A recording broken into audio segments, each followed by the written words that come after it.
Hello everyone. आज हम लोग सेकंड लेक्चर स्टार्ट करेंगे अपना। देखिए, जो सेकंड लेक्चर है वो रिलेटेड है आपका मैग्नेटिक हिस्टैरिसीस से।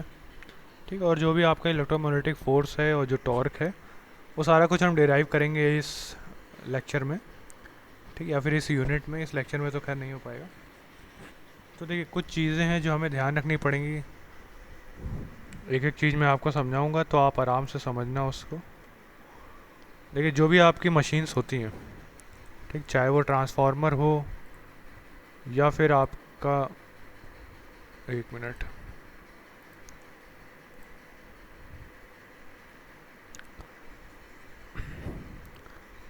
चाहे वो आपका ट्रांसफार्मर हो या आपकी डीसी मशीन हो या आपकी एसी मशीन हो, ठीक, तो वो सारा का सारा जो काम करती हैं वो काम करती हैं आपकी मैग्नेटिक फील्ड्स के ऊपर। ठीक, तो अभी तक जो मैंने आपको पढ़ाया वो सारे बेसिक कॉन्सेप्ट्स हैं। अब उससे थोड़ा सा ऊपर हम लेवल अपना लेके जाएंगे। तो ये जो भी मैग्नेटिक सर्किट्स बनते हैं या मैग्नेटिक फील्ड बनती है, उनके क्या रिलेशन होते हैं, वो सारा कुछ हम इसमें पढ़ेंगे।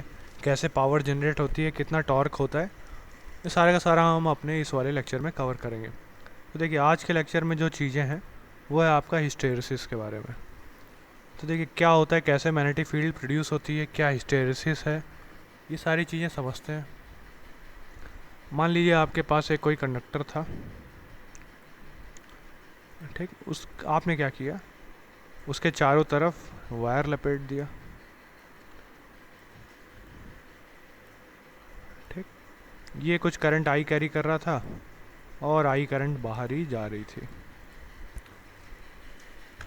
तो अब यहाँ पे कुछ चीज़ें समझनी है।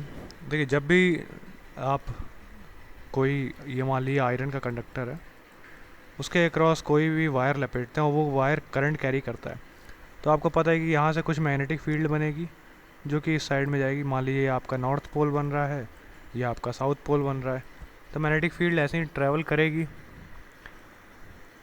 तो ये तब हो रहा है जब आप कोई करंट पास कर रहे हैं।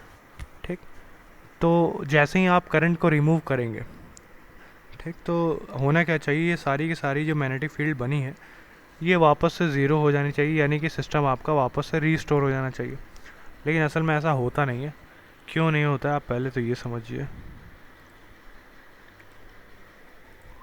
मान लीजिए आपके अंदर, यहाँ पे आपके पास एक रूम है। ठीक, इसमें बहुत सारे लोग थे। ठीक, ये बहुत सारे लोग मैग्नेटिक सर्किट्स में क्या होते हैं, डाइपोल्स होते हैं। ठीक, ये जब करंट नहीं फ्लो कर रही होती है तब ये कोई इधर देख रहा होता है, कोई इधर देख रहा होता है, कोई इधर देख रहा होता है, यानी रैंडमली ऑर्गेनाइज होते हैं ये। ठीक, तो ये रैंडमली ऑर्गेनाइज हैं, ये मैग्नेटिक पोल्स हैं जिसको हम डाइपोल्स भी बोलते हैं। जैसे ही आप करंट फ्लो करते हैं ये सारे के सारे जो भी स्ट्रक्चर ग्रेन्स हैं ये सारे एक डायरेक्शन में अलाइन हो जाते हैं। ठीक, तो उससे क्या होगा, तो मैं दो बनाता हूँ। तो जैसे ही आपने करंट पास की तो सारे के सारे एक डायरेक्शन में ही अलाइन हो गए। ठीक, तो उससे आपकी मैग्नेटिक फील्ड क्रिएट हुई। उसके बाद आपको करना क्या है, मान लीजिए आप वो करंट जो आप इस कंडक्टर को दे रहे हैं, मान लीजिए आई करंट थी।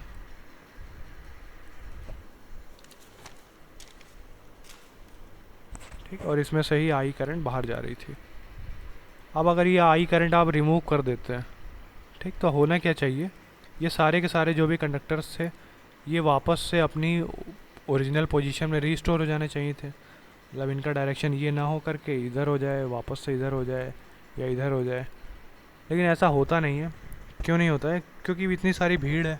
ठीक, कुछ लोग वापस से अपनी पोजीशन में आ जाएंगे, कुछ स्ट्रक्चर ग्रेन्स जो हैं वो उसी डायरेक्शन में रह जाएंगे। मतलब क्या हुआ, हो सकता है कुछ ग्रेन वापस से जब आपने इलेक्ट्रिक करंट हटा दी तो रैंडमली ऑर्गेनाइज हो जाएं इधर उधर। ठीक, लेकिन कुछ पोल्स होंगे, डाइपोल्स, जो कि अपने आप को उसी डायरेक्शन में बना के रखेंगे। ठीक, तब क्या होगा, उस केस में आपकी कुछ ना कुछ मैग्नेटिक फील्ड रह जाती है। ठीक, तो हम उसको क्या बोलते हैं, रेसिडुअल मैग्नेटिक फील्ड। यही सारी चीज़ें हम कवर करेंगे उस चीज़ में। तो देखिए, सबसे पहले हम बनाते हैं BH कर्व।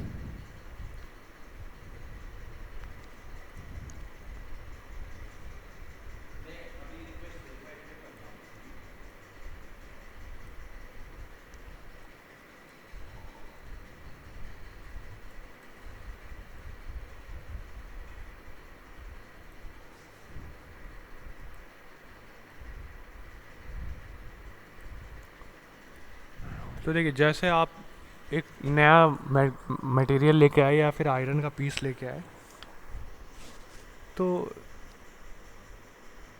स्टार्टिंग में आपने क्या किया, ये जो ग्राफ्स हैं ये बनेंगे आपके B और H के बीच में।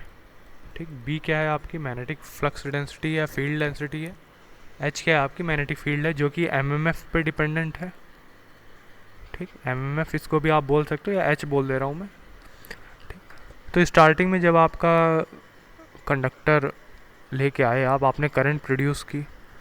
ठीक, तो उसने O से लेकर के A तक वो मैग्नेटिक फील्ड प्रोड्यूस करता रहा। जैसे जैसे आपने करंट बढ़ाई या फिर MMF बढ़ाई, ठीक, एक पॉइंट ऐसा आएगा कि ये अब बढ़ा नहीं पाएगा। उस पॉइंट को हम क्या बोलते हैं, सैचुरेशन पॉइंट।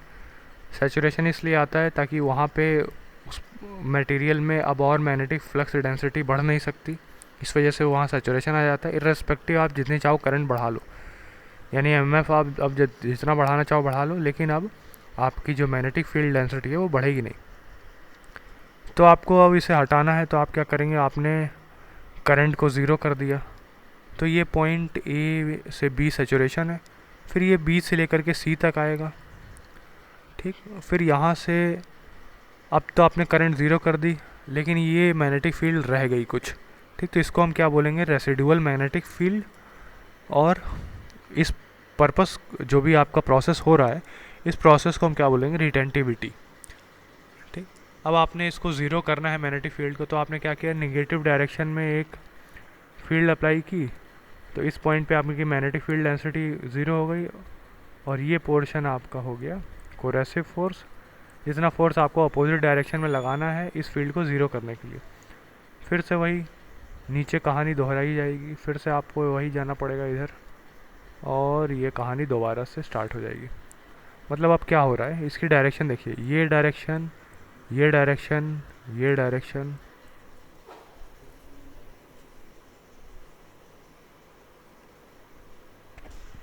सो ये सारी डायरेक्शंस हैं आपके सामने। तो पाथ आप देख सकते हैं, O से A, B से C, C से D, D से E, फिर उसके बाद E से B। ये इसको F चाहिए तो मान लीजिए F। ठीक, फिर F से लेकर के B तक।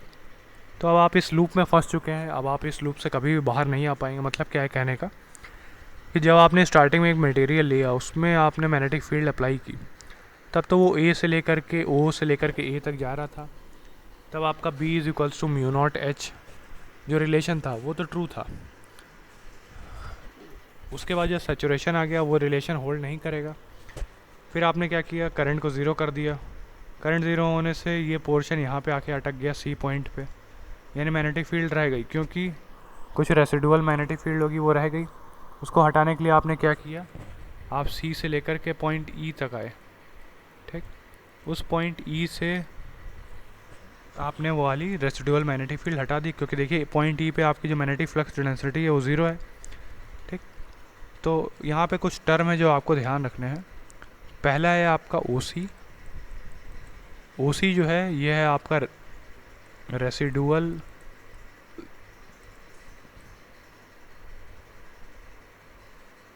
Field density.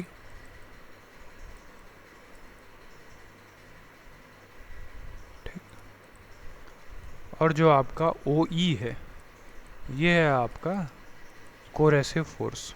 ये मैंने आपको क्लास में बता दिया है। ठीक, ये फोर्स उतना फोर्स चाहिए जब आपको अपनी मैग्नेटिक फील्ड को ज़ीरो पे करना है, तो इसको हम कोरेसिव फोर्स बोलते हैं। तो ये सारे टर्म हैं जो आपको ध्यान में रखने पड़ेंगे।